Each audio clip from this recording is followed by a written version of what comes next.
G'day guys and welcome back to the Formula Oz podcast, the podcast where we talk all things Formula 1, 2 and Australians in motorsport. My name's Bailey Wilson, this is Sam. Hello. And welcome to the first instalment of the second season. Yes. I think we were away for 5 months.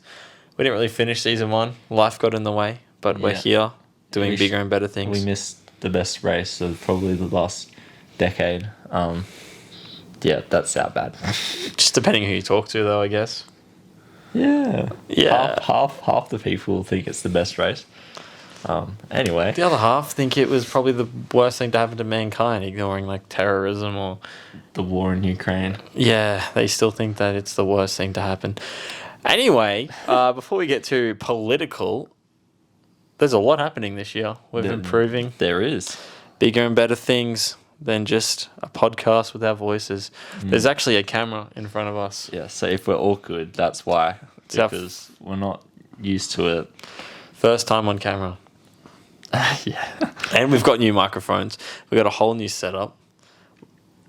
Which is basically just a camera. It was on books before, but we've got a tripod If you now. check out our YouTube video, you'll notice that the camera is at a different angle because it was on 2 Harry Potter books. Yes. Order of the Phoenix and what's the other one? Deathly Hallows? 1, 2, 3. Yes. Yeah. No. Goblet of Fire. Goblet of Fire. Yes. Yes, this is the number one sort of content you asked Yes. for. When Number you one listen to. Formula One podcasting content.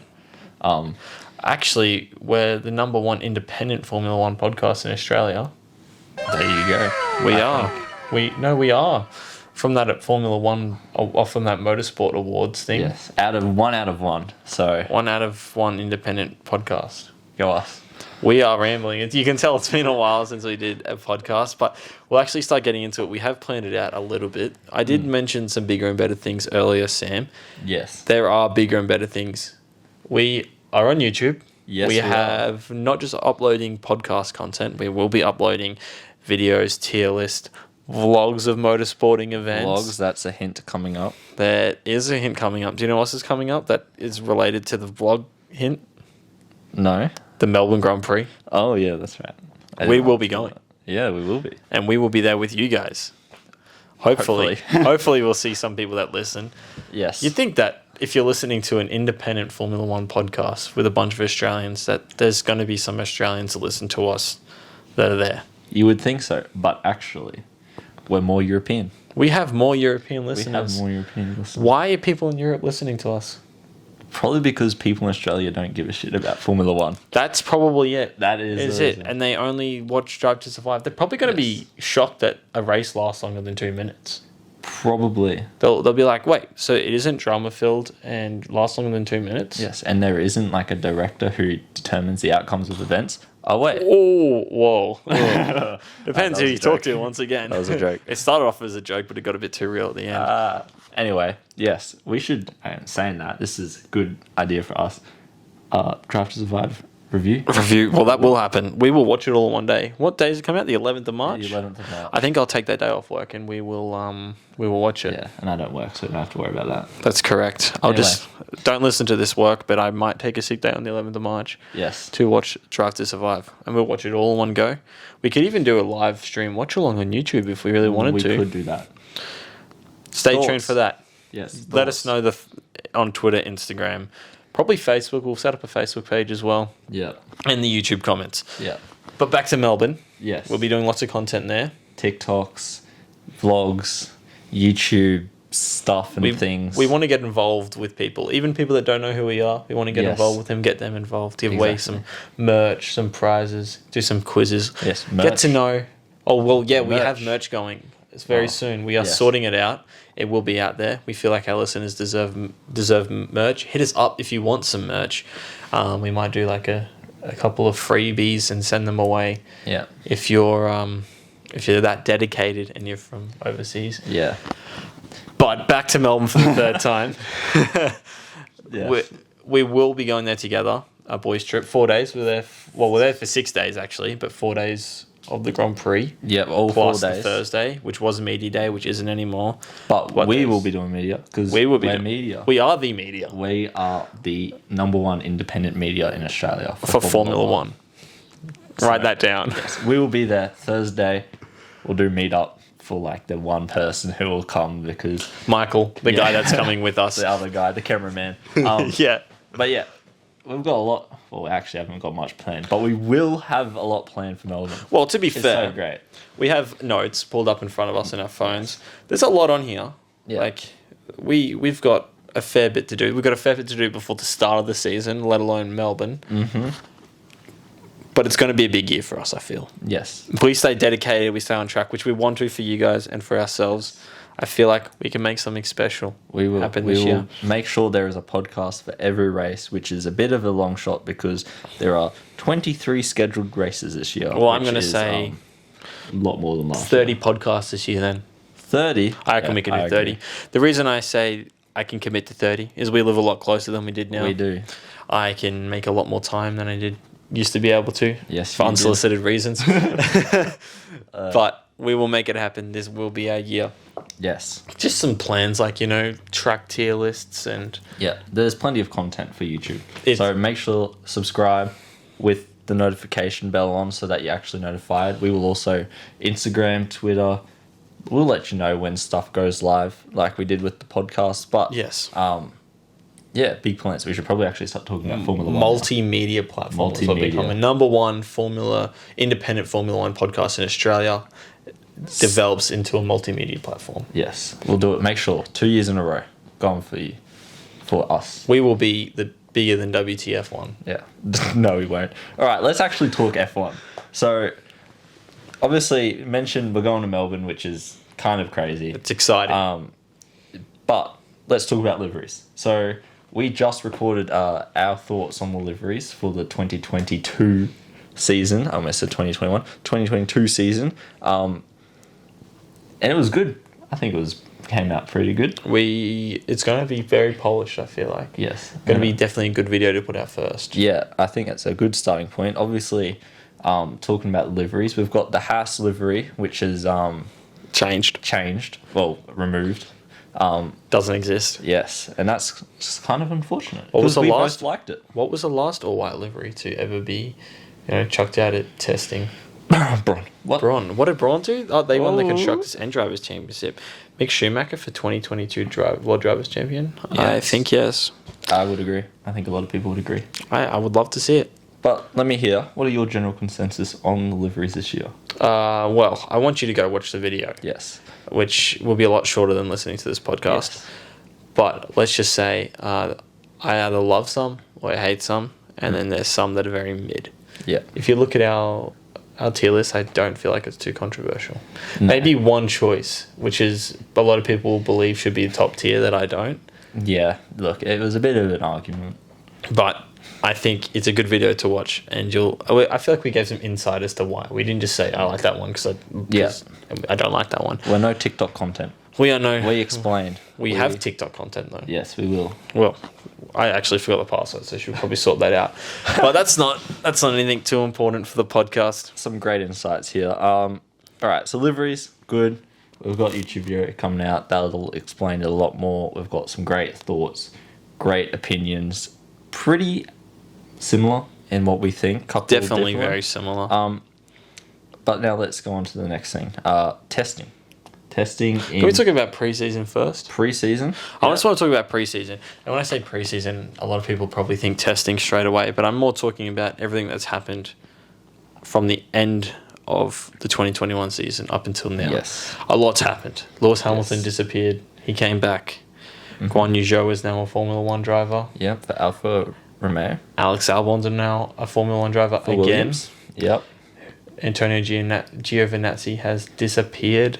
Gone skis. And Kimi Raikkonen is also gone. RIP, my good friend. That's sad. Talking of Kimi Raikkonen and Antonio Giovinazzi, did you see that video of Giovinazzi saying goodbye to Kimi Raikkonen and his kids? I did. That was a lovely video. That was the most heartwarming thing I've ever It was. seen. If you haven't seen it, make sure you go check it out because it was beautiful and it made me tear up. It was, It did. It really did. Kimi Räikkönen has said many times that the only two people he liked on the F1 grid was Sebastian Vettel and Antonio Giovinazzi. So to see him interact in that way, as a guy that's never really in the media, it was like, oh, yeah, it's a very for our football fans, a Messi Suarez relationship. It is. It is. They grew very close. They were there for a number of years together, and I guess it's a bit weird to see Kimi like that. But normally it's like, I don't want to talk about this. The race today was alright, and I need to go shit. And that was a great insight. But it was sad because both of them are obviously leaving the team, and I guess Kimi felt very accomplished in what he did. He was ready to leave, but I feel like Antonio wanted to give more. Did he deserve to give more? Qualifying suggested he had the pace. Unfortunately, F1 is just turning into one of those sports where it's rich boys club. I don't think we'll see him back in F1. Probably unfortunately. Not. Unless this Nikita Mazepin has deal, but we'll talk to that later. I want to talk about, kind of as a big point, someone that's definitely missing from the 2022 grid that should be there, but also it's kind of a tough topic. Is there anyone else in the 2022 grid that we believe should not be there? Who should not be there? Or doesn't deserve to be there? I can think of two names. I can think of two solid names. I can think of two good ones. I can think of a third who's a bit more on the side. That being... Oh my god, I've forgotten. I would say Fernando Alonso, but... Nicholas Latifi. Well, Alonso? Yeah. No, the reason I say Alonso is because of the first thing I talked about is I want to see Oscar Piastri in a seat of course, and challenge. Now, I would have said that up until Qatar. Yeah. When Fernando Alonso finally proved that he can hold his own, which he proved kind of points throughout the season, but he definitely solidified that he deserved to have that seat. It's just sad that it has to be over probably one of the best talents to come through since George Russell or Charles Leclerc. Yeah. He actually has a better junior record than George Russell, who is touted to be the next biggest thing behind Charles Leclerc. Yeah. Arguably, depends who you talk to. Well, it depends who you talk to. If there was a video back in the day of George Russell, Alexander Albon, Lennon Norris, I think it was, and out of those three, Alexander Albon had the better karting career. Mate, I'm telling you, junior career, and look where that's. Alex Albon, that guy, he can race. He can race a car. He just got shafted in that Red Bull seat. Because you look at his Toro Rosso, he wasn't as good as Danny Kvyat. No. But it was also his first season. First season to a veteran at that point, who had also been kicked out of that Red Bull seat. So it's a tough world in that Red Bull junior program, which is sad because there's some really good drivers that probably miss out because of the competitiveness of that program. But that's kind of irrelevant from the whole conversation. My three other drivers are, Nicholas Latifi, Guan Yu Zhou. That guy should not have a seat. He came third, bottled it at the end of the season when it actually really mattered, under pressure. And Nikita Mazepin. Yes. Because he did nothing to show last year that he should be in the seat. If not, he went completely backwards. No, the only thing that's giving him a seat is the money. But again, we will talk about that in a little bit. There's a lot to unpack there. Yes. And it's definitely a very difficult situation to unpack. It's tight. You can't have to know all the information at the same time, but we're going to try our best to give. Yeah. Why don't we just talk about that now? We'll talk about that now, then we'll get to testing. I want to talk one more, Michael Masi. Yes, we can't just brush over that. In your opinion, do you think he deserved to go? Do you think he had to go? Or do you think it was just a bit of... Okay, did he deserve to go? Okay, my whole opinion on the situation is that I think Michael Masi could have stayed in the role he did. I think a lot of people blame him, but also forget that there's many people around him. He is just the voice. It's like you can't... The Prime Minister, right, he might cop all the flack, but at the end of the day, there's a team around him that are making decisions as well. The same thing with Michael Masi. He's the leader. I guess he has to stand up and take responsibility. But what a lot of people aren't realising is the team that made that decision are still there. Yes. I think what they needed was a restructuring and I think even Max Verstappen fans would agree with me on that sort of point. Yeah. They need a restructuring and some more clarity surrounding the rules. Did he deserve to get kicked out? I don't think so. I think restructuring would have been fine. Some clarity around the rules. He's just been shuffled to a different department of FIA. Yeah. You know, he's probably on more. If he wouldn't have lost money moving, he's probably in a higher role. Like, I think people think that it stops at race director for Formula One. That's the highest role. No, there's the people that make decisions above them. So he's probably making rules right now. So you think he shouldn't have been kicked? I think restructuring. I don't know if he should have been removed from the position altogether. I think I agree. I mean, at the end of the day, the rules just weren't clarified enough. And I mean, as much as you might say that's how it allowed him to, manipulate the rules, it's still, I see him being used as realistically as a scapegoat. He was the one that was on the voice on the end of all the radio calls, and at the end of the day, that was his voice. I think it was a bit harsh. I think what they've done to manage that is good, but then also going to create its own problems. You got to fill a void. Yeah. Who says the next guy's going to be any better? Yeah, exactly. It's unfortunate because Michael Masi wasn't given the time that Bernie would have gotten years ago. Or I'll even go like further back. The period that he managed V8 supercars, 2012 to 2018, were probably the best years of the supercars I've ever had. Yeah. Most competitive, best racing, probably some of the biggest turnouts. It was enough of a drive to be on free-to-air TV. Yeah. Like, he can run a racing series, and it's a shame to see him not really get... He didn't get a proper season. Yeah, he got a hard season. His 2 seasons that he was in charge as a race director was... full seasons was COVID, and then the season after COVID, where a lot of things were getting changed. So he wasn't given the chance to kind of develop the series into what it could have been at the same time. So I think it's a bit rough, but I don't see much changing. No, I see a lot going wrong before it starts going right with the FIA. Yeah, 1,000,000%. That's always what's going to happen, and what people have to learn, especially with this new flock of people coming from Drive to Survive, which is a lot where this blame is coming from, is they'll learn very quickly that in a sport like Formula One, where it is, a judge opinion of an incident, it's going to take time for them to understand and flesh out all their information. It's not going to be, that's right, that's wrong, because it's a person. It's not an offside rule. It's not this is completely wrong or this is right. A lot of the times there's many things that you have to analyze and pick up on before you make your decision. And that's what a lot of people, especially the new guys or the I say casual fans. You can be a casual fan and know what the hell's going on. Yeah. I think there's still a level below casual, which is where a lot of this toxicity is coming from. Yeah, which is very unfortunate. But that's motor racing. That is motor Michael racing. Masi said to Toto Wolff.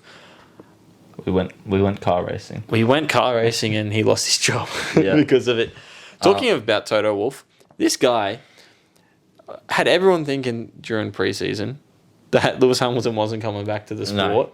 And then all of a sudden, I'm bigger, better than I'm the best racing car driver I've ever been, he says. Yes. What the hell, Toto Wolff? You scared half the population. You made the other population I feel like he probably just didn't know. I feel like Lewis Hamilton could be one of those guys that didn't tell much and didn't mention much and probably was alluding. He probably runs that factory, let's be honest. Yeah, probably. It's Lewis Hamilton or no one else. But let's talk about HAAS. Yes. Quickly.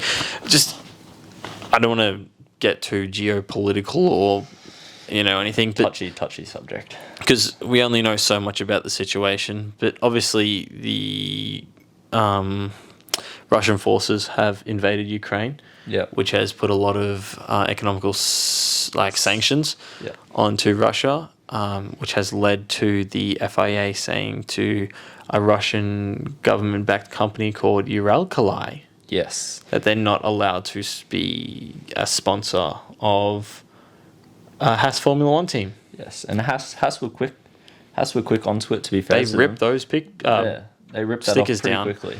Yeah, and it did not take them long. But it also meant that they removed the Russian flag. so their livery is gone, and that's sad because we loved it. Yeah, we love that livery, but it's it's obviously it's unfortunate that it's the idea behind it and It's a what Russian it company. supports is just bad. Yes. So then that obviously brings some kind of questions around Mazepin's future. So if his father, who's the owner of Uralkali, is no longer able to be a Sponsor. title sponsor of the Formula One team, what is the point of having a very subpar driver in that seat? There isn't. There isn't a point, and then that's what's raised a lot of questions Yes. in the last couple of days about the guy's future. Yes, and even further than that, as we're probably all aware, a lot of Russians are being excluded from sporting events all around the world, and even just now we're waiting from the the World Motorsport something or other. They're having a meeting today about the eligibility of Russian drivers in the FIA, which includes Mazepin. So if they rule that they need to be excluded, Mazepin will just have to leave, and then it'll be who will get put in. Now, the technicalities surrounding that, even last season, is he was not a Russian driver. No, He was an a white independent flag. driver. So will he be able to compete under that white flag again? I would say probably not. No, I don't think so at all. I think Because- this year it'll be different. Otherwise, they wouldn't be having a meeting about it. Yes, but at the same time, I think that's not the really pressing question. A lot of people are focusing on that. I'm focusing on the side of he's a pretty subpar driver, has to know that. So why would they keep him in the team when he's not bringing them any money? Yeah, and I think for the moment, I mean, Gunther has come out and said that even without Uralkali, they can survive. Yeah, well, there's Gene Haas been is talks- very rich. Yes, and there's been talks that Andretti might have a takeover potentially move forward, which I doubt, don't see. because they it's are too two late. very different motorsport teams. It's too late, and I think they'll survive anyway. But I think Haas are waiting to find out if they can use Nikita, and if they can, it'll then be a decision of Do they want to? Well, do they want to, and how long is this going to last? Because if like Russia and Ukraine have had talks, obviously, but if they come up with a solution tomorrow and then everything Subsides, it's okay. takes a good turn, and then everything in the next week or even month goes back to peachy, and it's fine, and then Uralkali are allowed to come back. Not that I'm saying they will, because I think it'll take a lot longer than a month. They're then getting a lot more money. They can't get rid of Nikita again. So I think they've got to wait, but I think the decision's probably going to be taken out of their hands today. Yeah, and obviously their reserve driver is Pedro Fittipaldi. Do you see him taking over, or do you For a see... race or two, but I think if Antonio Giovinazzi hadn't signed as something drag in the Formula E team, I see him slotting straight into that seat. I mean, I'm sure he could probably come back out. Yeah, you'd think so. He'd have some sort of F1 release Would you see clause Oscar in his Piastri contract. come in? No way. Alpine are not letting that guy go. Well, they can always loan him out. Yeah, It's- do a it's George Russell sort of situation or a... Esteban Ocon, like Mercedes. I don't see him going in. I would want him to go in, obviously. I think Yeah. everyone would be wanting him to go in because he is the best youngster that doesn't have a seat at the moment. I think we can agree. Yeah. Robert Schwartzman, but he's a Russian driver. See, that's where the thing that's- happens. Takes that one out. Yeah, so that's a hard sort of situation. I think we'll probably end up seeing Fittipaldi for a while. Yeah, Porsche, is he eligible this year? Or is it he has enough super license points. Yes. He could. He's Ferrari backed. Sauber back. Sauber backed. Yeah, Sauber Ferraris. They're all in the same area. They all take. Yeah, each other's it'd be information. interesting to see what the outcome there is. Yes. Obviously, it could be taken out of their hands, or they might have to make that decision themselves. I don't see him racing. Yeah, I can't see him racing if the sponsor is not allowed to be on that car, because you would not want a subpar driver driving for you when you don't have to. But is Fittipaldi better than Mazepin? That's the question you have to ask yourself. But he has raced for the team 3 times before. Yeah, but also Nikita has completed a full season. Yes. It's going to be one of those things that Haas is just going to get what they get.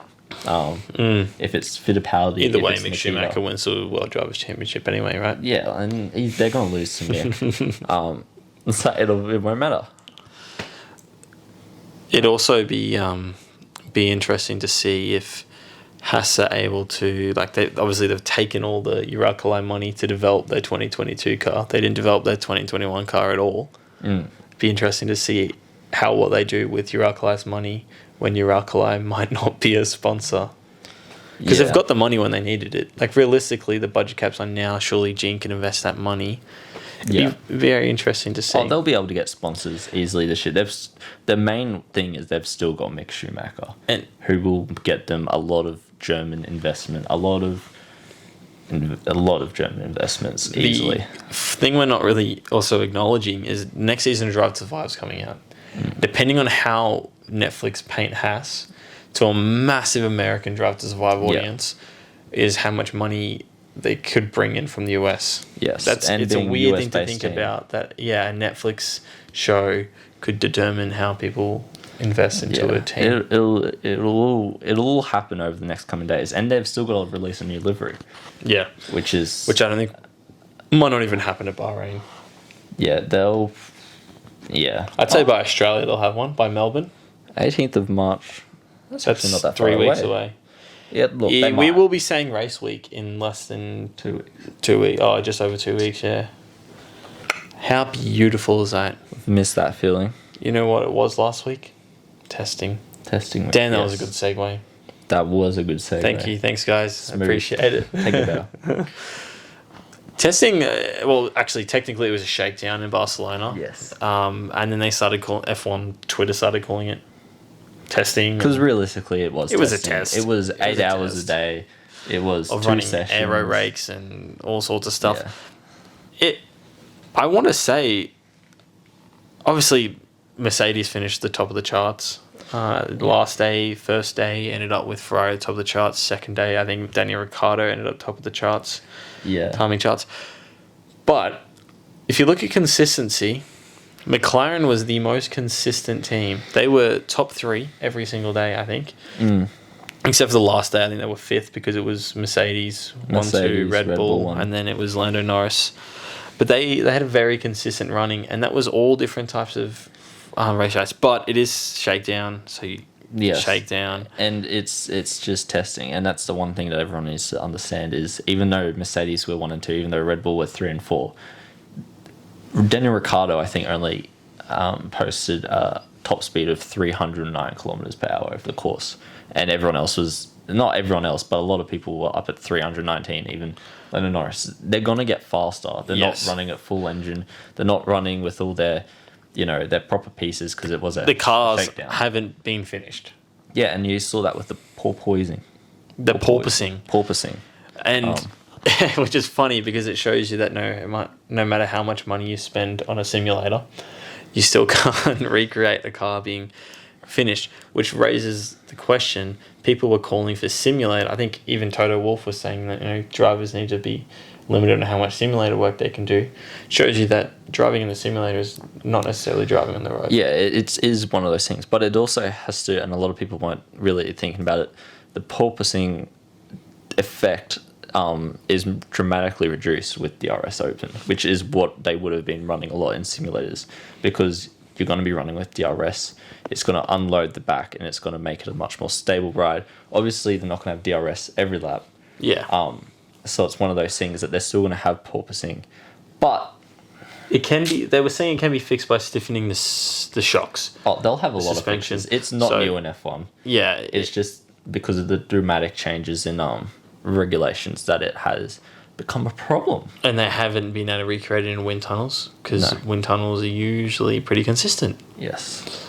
So it'll be interesting to see different teams' fixes. I'm assuming some people will stiffen suspension, springs. Some people might change the floor, the way it works. Yeah. Might include things on the floor to regulate airflow.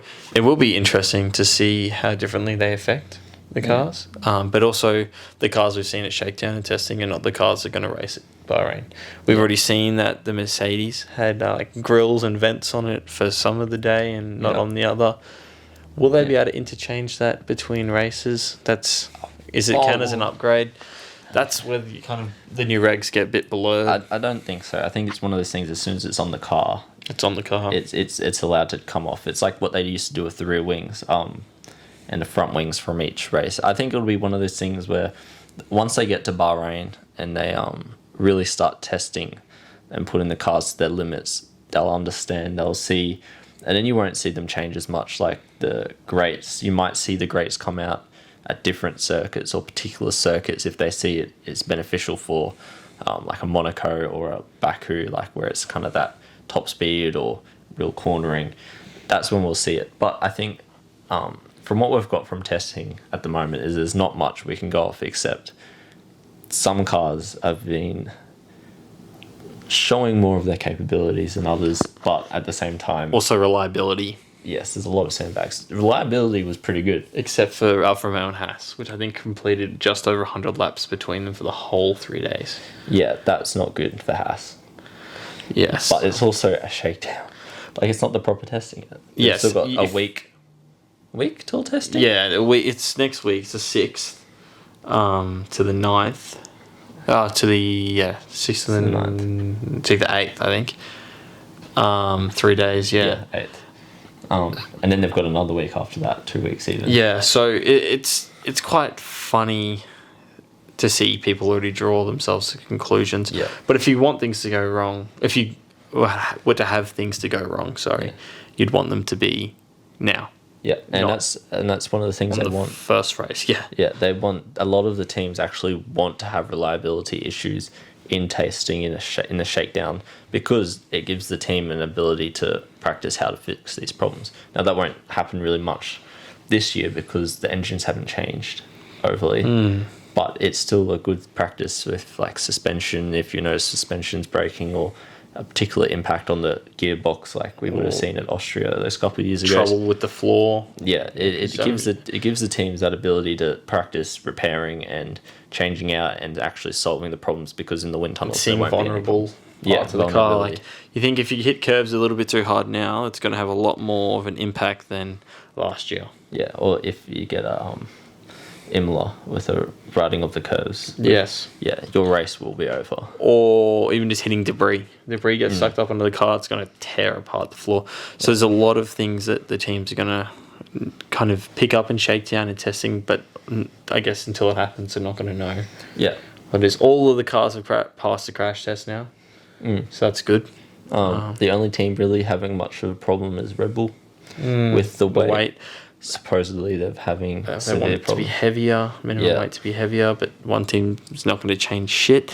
The other team that's kind of come out and said a controversial thing is Alpine, saying they're sacrificing reliability for performance. Yes. The last team to do that was also Alpine. It was a Renault, 2019.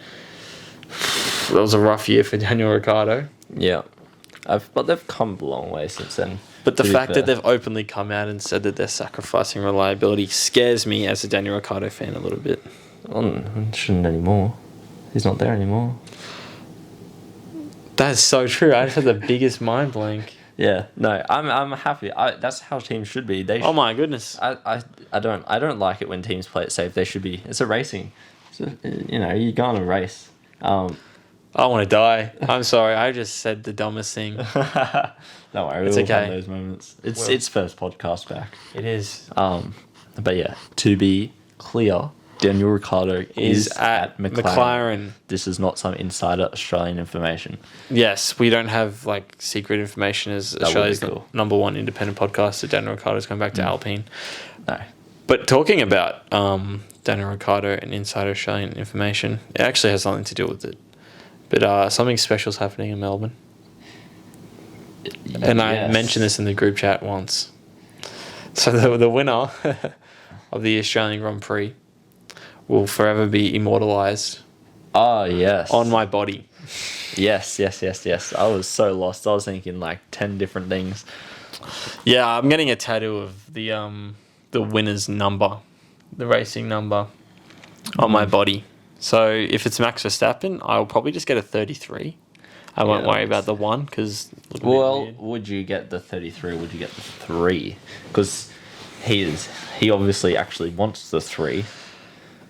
That's what his actual Nah, it's racing number is. 33. 33? 33, yeah. And then Fair I enough. would go.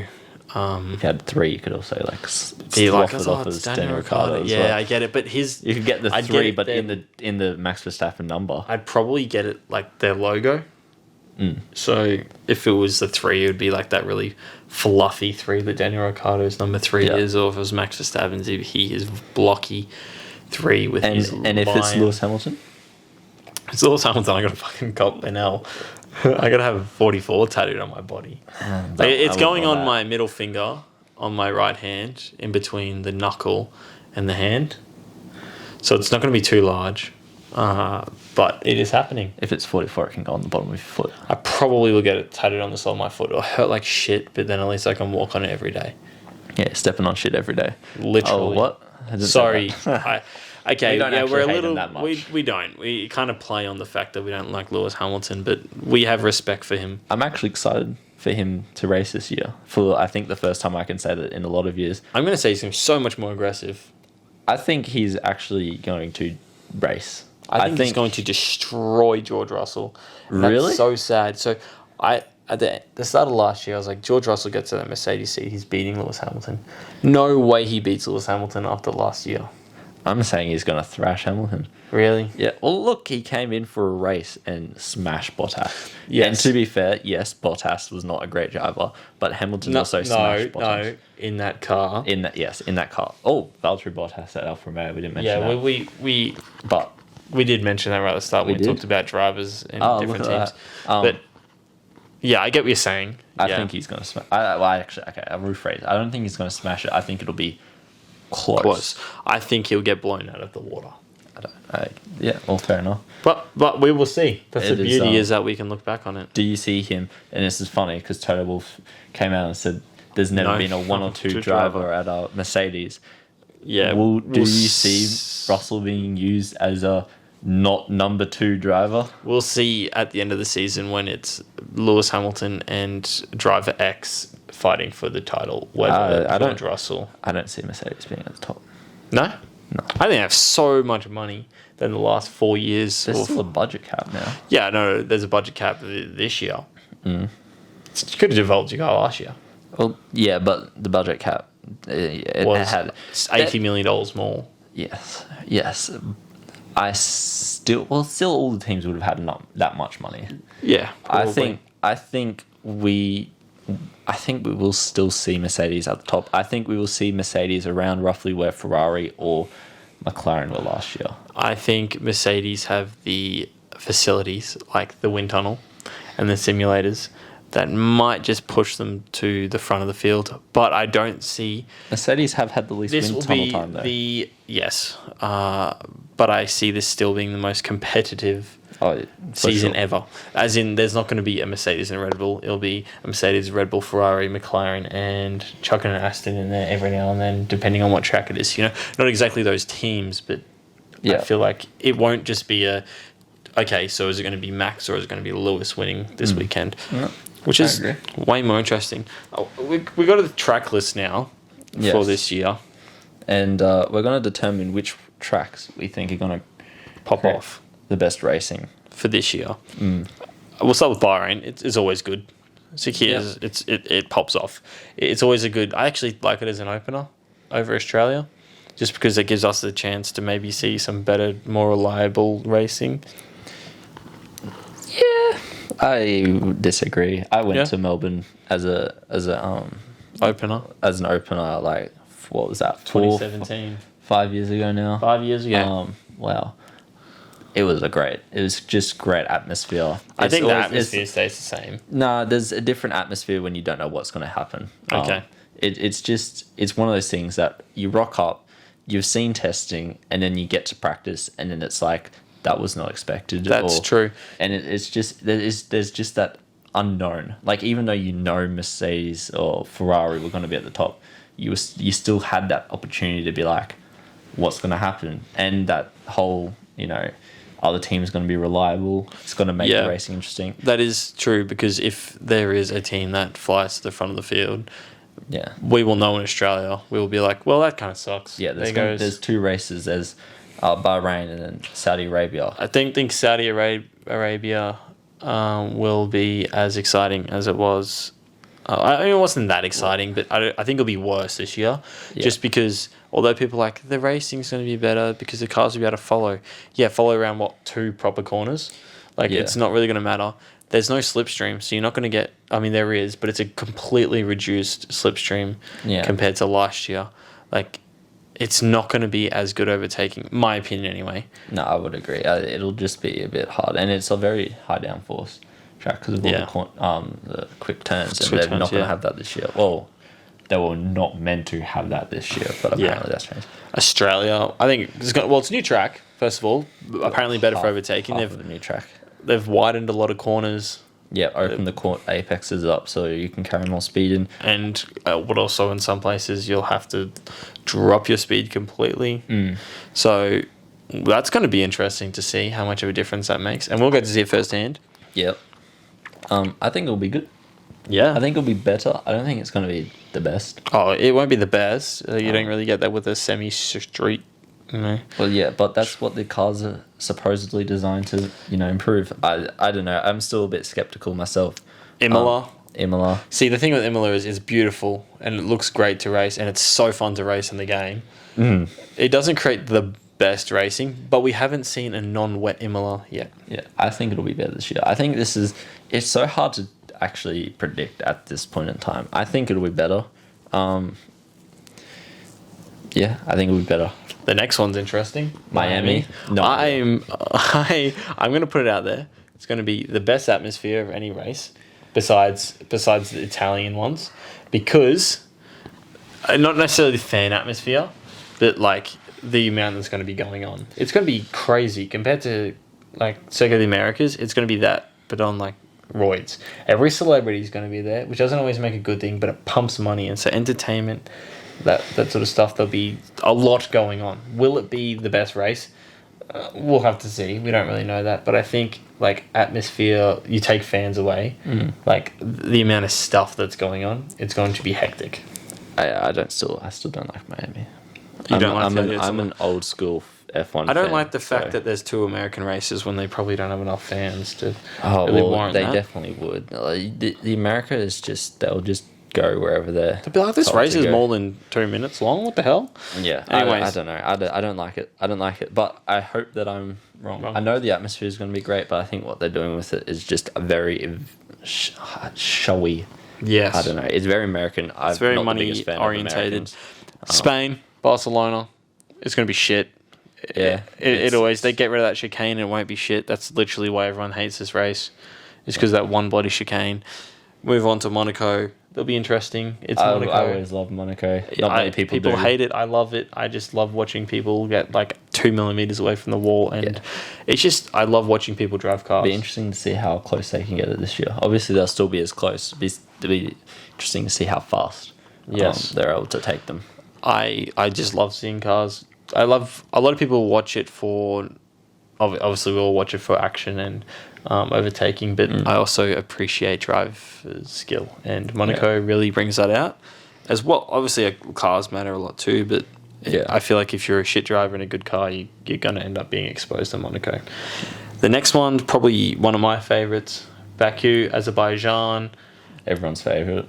It's going to be interesting, that last straight. Obviously, I think it was the most overtakes last year was at Azerbaijan because of that last... Well, it's not a straight. It's a bit windy. The last sector is just that last sector is crazy. Throttle.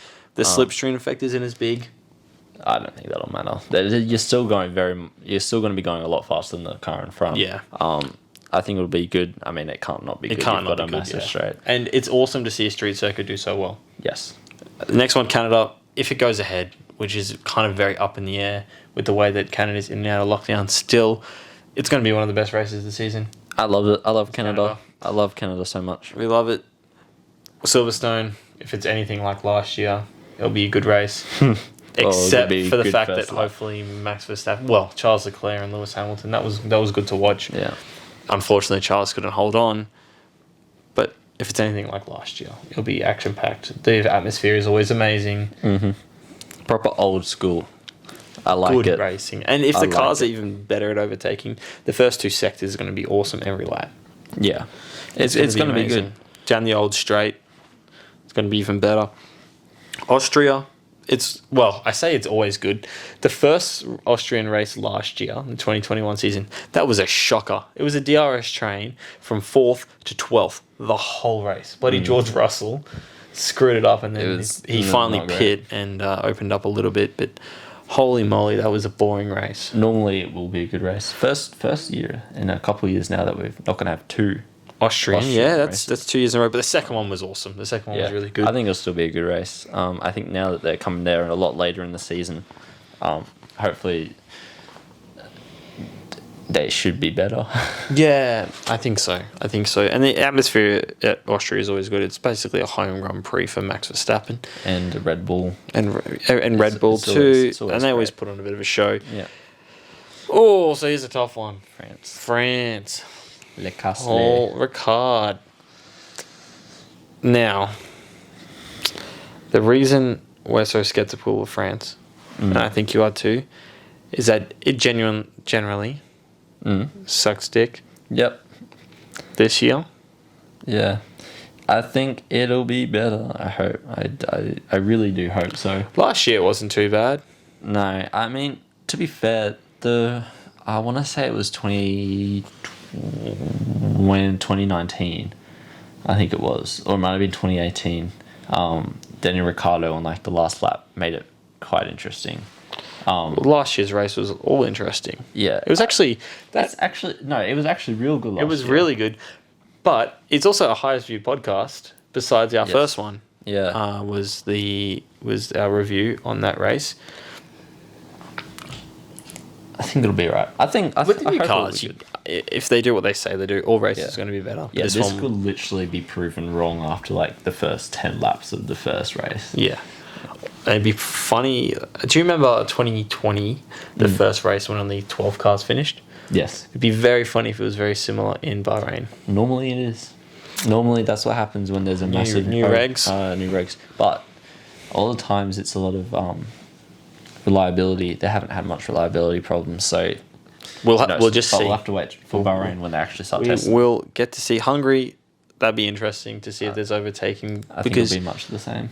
Yeah. Obviously, last year we kind of saw exactly why Hungary is a beautiful track, but also it's impossible really to overtake in some places. Somehow Fernando Alonso, despite being on older tyres and about 8 kilometres slower down the straights, was able to defend Lewis Hamilton for 8 laps or whatever, and Esteban Ocon kept Vettel off his tail the whole race. So that'd be interesting to see how the cars affect that. Please to God, go to Belgium. Go to Spa-Francorchamps. That's going to be great. If it doesn't rain, even it'll if be great. even if the cars are shit. Spa's always good. Spa's always great. It's got a bit of everything. Even if we get a drop of rain, just don't be rain.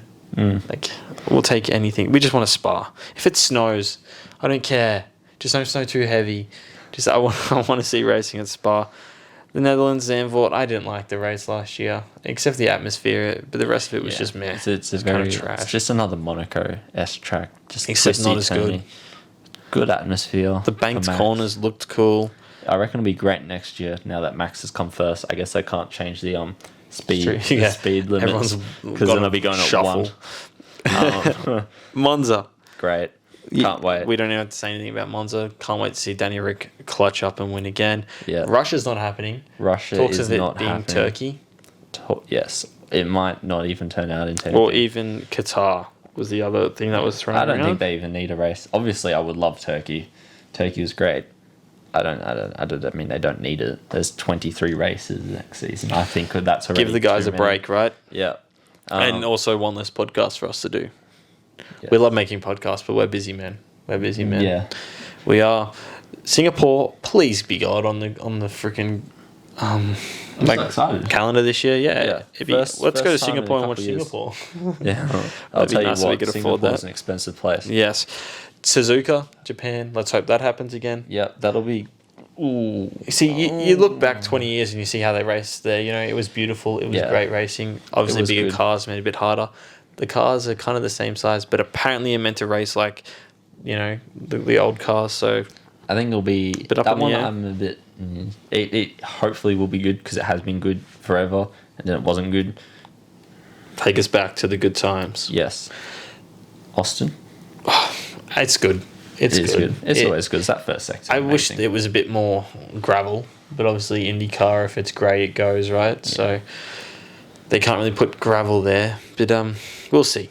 We'll see. Yeah, I'm excited for it. Like normal. It's always good. I want to see Shaquille O'Neal rock up in a big pickup again. It's just weird. I was like, what? They're going on. Mexico, great race last year. Yeah, Sergio Perez getting that podium in front of the home crowd, seeing his dad cry. Oh, if he's in a competitive car, I want to see it happen as well. Just flying through it now, Brazil, it was kind of sad. I mean, it was a really good race, but it was kind of sad to see Lewis Hamilton just all weekend he crushed it. He had probably had the weekend of his racing career, I'd say, the way he performed from the penalty to catching up the whole field and catching a penalty. I still think it's a bit weird. I don't know how I feel about the sprint for that reason. If it wasn't a sprint race weekend, Hamilton would not have won that race, and then it would have not mattered. And then a lot of people would have nothing to talk about. Yeah, but the fact that he did, because he had the sprint race, which meant that even though he got disqualified, it didn't matter. Yeah, it's kind of like to fifth. And that rocket engine, there's something so suspicious about that. But that's not our place to talk right we really now. don't know enough. And then Abu Dhabi, if it's anything like last year, it was pretty mediocre until the last five laps. Yeah. If it's fun and tasty and there's 6 guys still challenging for the title, that would be great. I would love that. I would love every single second of that. Days. And that's all the tracks. And that's literally all the tracks, and that's probably all the podcast as well. I think we've gone through everything. We have literally kind of run out of things to talk about as well. We've kind of talked about a lot for the fact that we haven't really had a race to talk about. Yeah. But I think this will be the last podcast we do. Well, the first podcast we've done. The last one for this year, guys. Thanks for watching. Thanks for listening to your number 1 independent Formula 1 podcast in Australia. No, but I think this will be the last one until a race. So we'll catch up after Bahrain. I reckon we'll probably do one between, depending. I reckon we might do a small one between Bahrain. A very short one, just to analyse testing, or maybe just a YouTube video and chuck that up. Yeah, I'm thinking if HAAS has a problem, because there's still a lot that could happen in the next 2 weeks before race week. Definitely, so you might see a little small version. Snip it. We will see.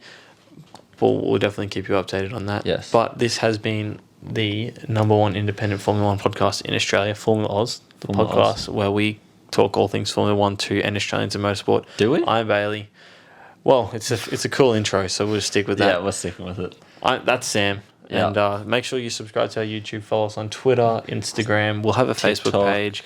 Make sure you follow us on TikTok at Formula Oz. Is that all of them? Are we going to make a MySpace? Let's make a MySpace just for fun. That could be fun. You know, it would be just for fun. If you subscribe to everything and follow everything. That would be great. Yeah, you should do that. Anyways, we'll catch you next time. See you later. Peace.